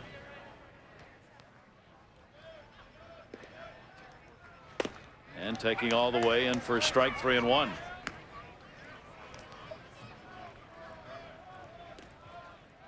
I can never understand why you've got arms in the big leagues that have been around and around and around, throw the ball 95 miles an hour, and they can't throw the ball over the plate. Like that. Like that. 2 on with a walk and an error and nobody out. Our spring training baseball presented by Miller High Life will continue tomorrow. The Baltimore Orioles and the Florida Marlins going to get set to go at it. ESPN at 1 Eastern, 10 a.m. Pacific time. The defending world champions, of course. Jack McKeon, chance to talk with him. Lee Mazzilli with the Baltimore Orioles, their new manager. We'll see what's going on with those 2 ball clubs. Pavano and Lopez are the scheduled starters for tomorrow's game. We hope you'll join us for that. Nobody out, 2 on, looking to bunt to move them up. Took it down low. This is Marlon Anderson, played in Tampa Bay last year, still in that spot and running, same place as Bo Hart at second base. The one thing about Marlon Anderson, he can flat swing the bat, but can he field the ball the same way at second as Bo Hart, or even in the running for that left field spot? Absolutely. Yeah, Tony La Russa said today that that's exactly right, Jeff, that Marlon Anderson is being considered his for both locations. Runners go. Throw down to third. Not in time. Double steal. Robinson. And Langford goes down to second. Well, anytime that as a reliever you come in a ball game and you've got runners on base and you have that kind of leg kick that Alfonseca has, if you're Kerry Robinson and you have any sense at all, you're going to take that next base. That's an absolute giveaway. By the way, they changed that error on Robinson to a base hit, so credit him with a single. Now 2 in scoring position for Marlon Anderson with a 1-ball 1-strike count. And Alfonseca misses inside, and the count is 2-1. Alfonseca worked with Chicago, the Cubs, last year in 60 games. He had a 5.83 earned run average, 76 hits in 66 innings. No reason for it. Walked 27 with 51 strikeouts. This is how he gets himself in trouble. You're seeing it right here. Well, the problem, you can watch the body language of Alfonseca. It's never his fault. It's somebody else's fault. It's the umpire, it's the catcher, it's the infielder, whoever it is. Sooner or later in your big league career or in your baseball career, you've got to take responsibility for what you do on the baseball field. 3-1 delivery, jammed him, popped it up. Could be a problem. Runner tagging. No, runner's going to move off the bag at third. Play made by Wise. Anderson out of there, and the fly ball went away. Had to be played by the outfielder. If an infielder tries to make that play, Robinson at third is going to tag up and probably score, because the infielder is going to be moving the wrong way. With the outfielder making the play, Robinson just got off the bag and ended up staying at third base. So Wise got the job done, one away. Now Kevin Witt coming to the plate for the Cardinals. Witt, a long shot chance being with this ball club, primarily because he's a left-handed batter. Takes that pitch for a strike, 0-1. There you see the numbers last season in the 93 games that he played with St. Louis. 0-1 delivery on the way, off into the seats. Ouch. Well, 2-strike count. The one thing that I know that Tony La Russa likes about Witt is he doesn't strike out much, and he can drive the ball out of the ballpark. It gives him some late flexibility, especially righty-lefty combo against somebody else's bullpen. Yep. And you know as well as I do, Gary, Tony loves pulling those moves and making those things happen.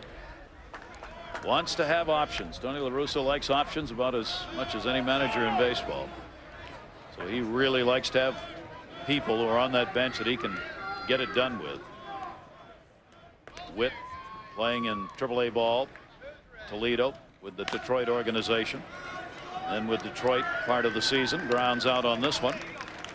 Scoring is Robinson from third base. No chance for Valendia to make a play on it. So give Witt an RBI. And it is a 5-4 Braves lead. And a runner over at third base with 2 down now here in the bottom half of the 7th inning. So a chance for the Cardinals to get this game tied up. Colin Porter coming to the plate as the pinch hitter. With Taguchi out of there. In that leadoff spot, he had a single, and it struck out twice, starting in center field today for the Cardinals. And this game is tied 5-5. Porter delivers a pinch hit single. Anderson, Langford rather, comes across to score. And the Cardinals have come back with a couple runs in the 7th inning to tie the game up.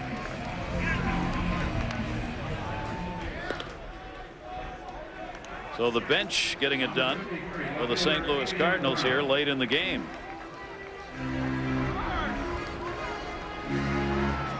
Porter on with the RBI at first base. Emil Brown will stand in. Brown getting his first chance at the plate in today's game. Alfonseca the step off. Well, I can assure you, knowing Bobby Cox the way that I do, there's no way that he's going to sit in that dugout and watch Alfonseca walk guy after guy after guy. It's not going to happen. Drives him nuts. Does any manager, but Bobby Cox says so and shows it when it's going on. He just can't stand it when guys don't throw strikes. And Alfonseca struggling with it here. 1-0 count, 2 down. Jammed him and fouled it back. 1 ball, 1 strike. Alfonseca working in his 4th game. Came in having worked 5 innings. Given up 6 hits, couple of runs, including a homer. He had not walked anybody and had struck out 5. Inside fastball with it. Missed 2-1. Another man who can't stand it, the longtime pitching coach, Leo Mazzoni, the Atlanta Braves. 15 seasons together now for Bobby Cox and Leo Mazzoni. Mazzoni's already out there having heartburn, you can tell. How fast you think he's rocking over there right now? He is not happy watching Alfonseca fall behind these hitters. Here's the 2-1 delivery on the way, and that misses inside, and the count goes to 3-1.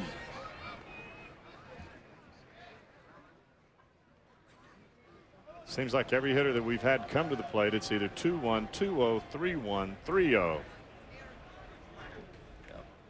Come on. Runner off first base, 3-1 delivery on the way, and he walked it. So Alfonseca's struggles here have included 2 walks, a single, a couple of singles, 2 RBIs, 1 on a single, 1 on a ground ball. DiPastino's going to go out to have a word now with Alfonseca. This game is tied at 5-5, 2 on and 2 down. I'll give you some gelato if you'll throw a strike. How about that? Come on. I'll have it shipped over. Also, as we mentioned so often, drives players behind a pitcher like this crazy because there's nothing going on. Well, it's either you fall asleep, your legs get tight. The last thing you want to see is this kind of stuff, and especially in a spring training game. John Gall delivers the base hit into right field. On the wave around, the throw to the plate's in time, and the ball's dropped. DiPastino did not get it. 1 run into the score. DiPastino may be hurt. Chance at second base. It will be stopped there. And the Cardinals take the lead 7-5. And DiPastino, a pretty good collision at the plate with Brown. Gall, first at bat for him, delivering. John Gall, the hit.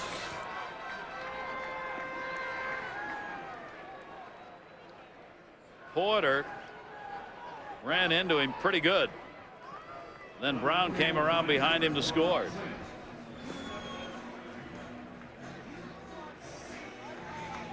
So Gall ends up at second base, and the Cardinals end up with the lead.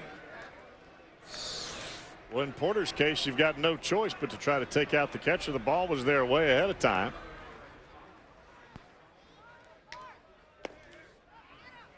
It's taken down low by Mark Quinn, who's getting his first at bat. Quinn playing in right field at the moment. The Cardinals now have turned their starting lineup over. Alfonseca. Pitch is taken inside for a ball. The object in pitching is to throw a strike and get ahead of the hitter. That way you put the hitter on the defensive, not to throw balls consecutively and then give the hitter the chance to just wail away. That way, if he fouls one off or misses it, he's got nothing to lose. 2-0 delivery is down low. 1 RBI or 2 for Gall on that. 2 RBIs. Waiting to see whether 1 RBI and an error. We'll give Gall 1 RBI and the second scoring on the Emil Brown scoring on the error on the throw. And that's taken inside, and he walked him on 4 straight. So Alfonseca really struggling here. Runners at first and second again with 2 down. 3 walks in this inning surrendered by Alfonseca. I'd like to have a mic on Pat Corrales right now. Ooh. Who signed this guy? Who signed this guy? Cody McKay is going to get his first at bat. As Alfonseca deep trouble here with 4 runs in the inning, and McKay takes it for a strike.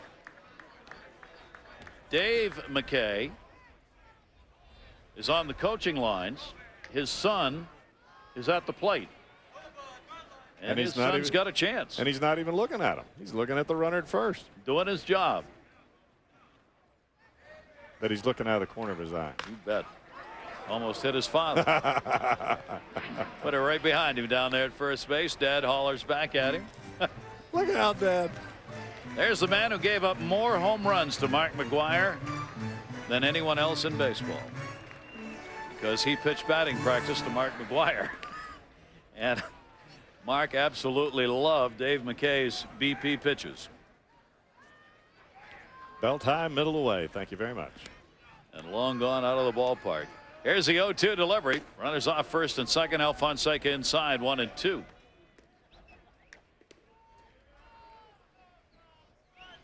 McKay here in spring training for the Cardinals, hitting over 300, 333, 4 for 12. No home runs and 5 RBIs. He's got a chance to add to that. 1 ball, 2 strikes. Gall and Quinn, the base runners. Pitch is taken down low. And Alfonseca is just all over the place with these pitches, except for the most part in the strike zone. Previous outings obviously nowhere near this bad, especially in the walk department. He hadn't walked anybody in 5 innings worked. 2-2 delivery on the way, and that's inside. The count goes full, 3-2. The problem that you have as a pitcher is if you're all over the place, throwing the ball up, down, in and out, not getting the ball close to the strike zone, when you do make a borderline pitch, you're not going to get that pitch called for a strike. I don't care if it's in spring training or if it's during the regular season or if it's in the World Series. You're not going to get it. It just doesn't change, does it? No. Cody McKay, 3 ball, 2 strike count, 2 down. Runners will be going from first and second base. Alfonseca, chopper to first. Alfonseca's got a cover and gets there in time for the out. McKay is retired, but 4 runs in here in the 7th inning. 3 walks by Alfonseca, a Porter collision. The DiPastino could not get up in time to cut off the next runner behind him, and the Cardinals lead it. The Cardinals have the 7-5 lead over the Braves as we go to the 8th inning, getting the 4 runs, 3 hits, 3 walks in their half of the 7th. Left-hander Steve Klein, 31 years old, on the mound now for the Cardinals. Eldred came on and worked an inning, struck out 1 and gave up 1 walk. And now Klein will get an inning's worth of work in here. Breaking ball to Branyan, taken outside. Well, the Atlanta Braves have got a battle back now as the Cardinals have gotten that done. Mahoney, Mike Mahoney, working behind the plate. Played at second. Marlon Anderson's out there now. They get the out. Jeff Brantley, I believe you know the gentleman we're about to be speaking with downstairs. Will Clark. Will, how are you? All right, Gary. Jeff? Hanging in there. What are you doing? Came in to hang out with the guys, and Tony and Walt Jockety had asked me during the winter meetings if I could help out Albert Pujols around first base. They're moving him over there full time, and came in for about a week to do some footwork. Well, Will, from the time that we were together at Mississippi State all through the San Francisco Giant days, you in Baltimore, I mean, that's always been a great pride, a great thing that you take pride in is your defense at first base. What have you had to really work on with Albert over there? I mean, you told me he was a great athlete, but surely there's some things that you've been able to show him. Well, Jeff, it was just a question of footwork around the bag. That's all it's been, because, you know, he's played quite a bit of third base, so him catching a ground ball is pretty easy. But just doing some footwork around first base so he doesn't get stepped on, and he can stay in that one spot and prolong his career and just let him put up the numbers that he's going to put up. How do you think this will affect Albert being in one spot all the time, not having to switch to third base or left field or move around? How do you think that'll affect him just concentrating on one position and one position only from an offensive standpoint? From an offensive standpoint, I think it's going to help him out quite a bit because you know, he's not going to be worried about, okay, which glove do I have to bring to the ballpark today, and you know, what do I have to do? And you know, outfielders, you know, depending on how much running they get in, get a little tired here and there. So, you know, I think that by him playing first base, he's going to be fresh every day, and he should put up some hell of a numbers. Now, you know that no National League pitcher wants to hear what you just said. Will Clark, great to see you. Thanks for joining us, huh? Jeff, thanks, Will. Jeff Garrett, take care. Good luck in the coaching department. Good double play right there. DeFaustino hit into it. No runs, a base hit, and nobody left on. It's 7-5. Beautiful spring day here in Florida, Jupiter. 81 degrees at game time. Winds blowing the right field corner out to the left field side. Hi, young fans, for Albert Pujols. Kerry Robinson will lead it off as we go to the bottom half of the 8th. Chuck Smith is the new pitcher out of Memphis, Tennessee. Signed as a free agent by the Braves this past January. He had been pitching in the Atlanta organization last year, AA, AAA combined. Has had only 34 major league games in which he's appeared. Kerry Robinson, speedster, who led off with a base hit in the 7th and scored one of the 4 runs as the Cardinals batted around in that 7th inning off Alfonseca. 5 of the 7 Cardinal runs are earned in light of a couple of errors that have been put up on the board by the Braves. Robinson takes the strike.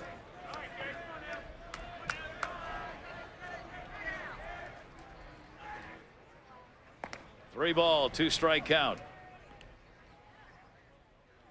And Robinson to short. And will be hauled in, and there's one away. As Johnson got that one, and Bo's out of the ball game, and Kyle's with him. Here he is, Bo Hart. He came in last year, come up middle of the season. Obviously have a great year at second base. Now you come in as a starter. How's it feeling from a year ago to now? Well, first of all, I'm not the starter yet, but I would like to think that I have a chance to make that team, and you know, it's my first big league spring training, so you know, coming in here and learning new things, and you know, it's a new experience again, all over again. Let's talk about the first big league spring training. I mean, 2 years ago, 249, 250 in AA. I mean, could you have ever imagined that the last year would have gone the way that it has? No way. No, I thought you know, that hopefully I would make the big leagues at some point, but I had no idea that, you know, I'd make the impact that I did. I thought I was just going to kind of slip under the radar, but you know, it was a dream come true, and couldn't have written it better myself. Bo Hart, Cardinals second baseman, thanks for joining us, man. No problem, Kyle. Thanks. Gary, back to you. All right. And he's not going to take anything for granted. Obviously, he reads and hears the stories about, you know, a couple of ifs here or there about that second base job. That one hits Smith, goes to short. Johnson the throw, and they get the out.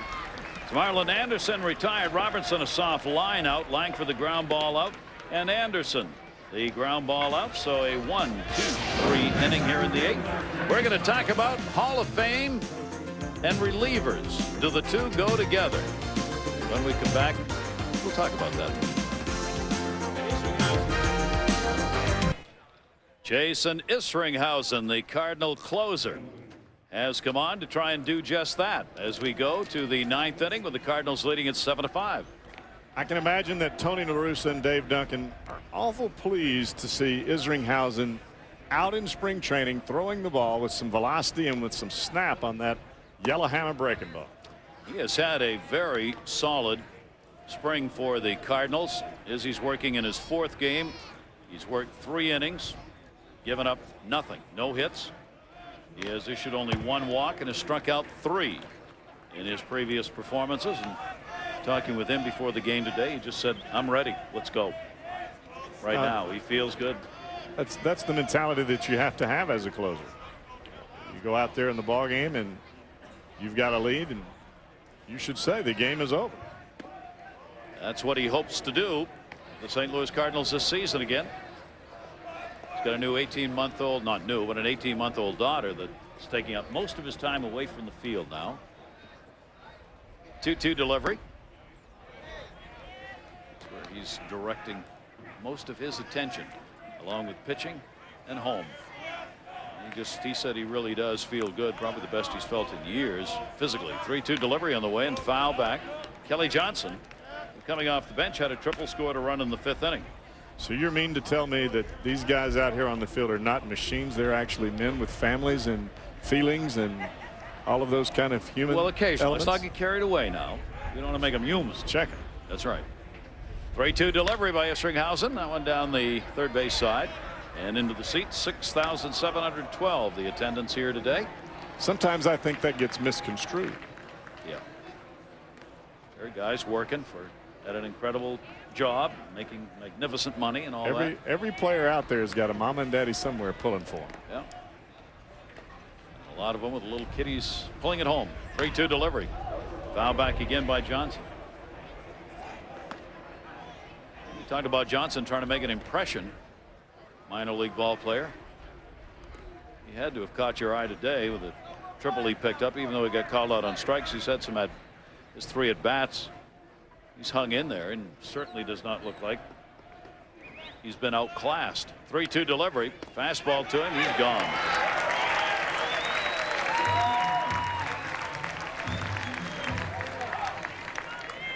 Miller High Life bringing you our spring training baseball game. Jupiter, Florida is the site. Talking about Jason Isringhausen, and he's the closer for the Cardinals. One of the issues in Major League Baseball about the Hall of Fame. And should those with specialty roles in baseball, Jeff Brantley, like closers, be considered for Hall of Fame votes? I think that they should. I think that their impact on the ball game is changed the game and changed the way the game has been played. I mean, we see now guys have specialty roles. That's part of it. It's part of the DH. It's part of the way the game has been changed. Now, does that mean that the votes are going to come right away? Maybe not. But you talk about guys like Suter. You talk about guys like Lee Smith. You talk about even a guy like Goose Gossage, where back in his time, he was pitching 3 and 4 innings to get a say. Yep. Hessman up, takes it. Mike Hessman.